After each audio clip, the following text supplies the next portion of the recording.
मैं नहीं चाहता था अर्शी अंदर। हाँ, उसने भी दिल से पूजा की होगी, पर पता नहीं क्यों मैं नहीं चाहता था कि वो अपने हाथ से फूल उसके माथे पर छुए।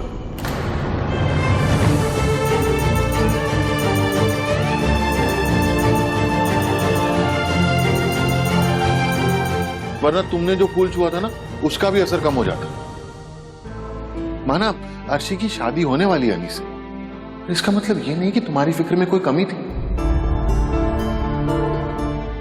अनी ऑपरेशन थिएटर में अचानक से रिस्पॉन्ड करने लगता है और बार बार उसी समय को याद करता है जिस समय झनक उसे नफरत भरी बातें बताई थी और आई हेट यू बोली थी। और अब झनक का नाम पुकारते हुए अनी को सुनकर डॉक्टर्स बड़े ही खुश होते हैं कि वो रिस्पॉन्ड कर रहा है और अब थोड़ी ही देर में परिवार को भी पता चल जाएगा कि अनी को होश आ गई है।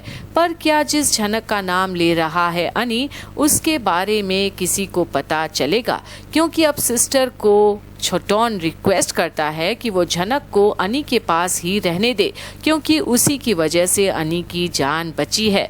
और अब छोटॉन और नर्स मिलकर झनक को बनाते हैं अनी की अटेंडेंट। और अब झनक को कुछ ही समय के लिए ही सही पर अनी का देखभाल करने का मौका मिलता है, जहां वो दोनों एक साथ रह सकते हैं, अजनबी बनकर ही सही। पर जब नर्स बताती है कि अनी झनक का नाम बार बार पुकार रहा था, तब झनक को एहसास होता है कि हो ना हो ये एक्सीडेंट सिर्फ और सिर्फ उसी की वजह से हुई है, तो अब सुधारना भी उसे ही पड़ेगा। पर क्या बासु परिवार में किसी को झनक का वहां होने का पता चल पाएगा, या फिर अर्शी झनक को अनी की अटेंडेंट बनने से रोक देगी एक और भी प्रोफेशनल को रखकर? पर क्या अनी अपनी अटेंडेंट को खोना चाहेगा जिसके रहते वो अपने आप को महसूस करता है? देखते रहिए आगे झनक और अनी के बीच होता क्या है। अपने काम से काम रखिए ना।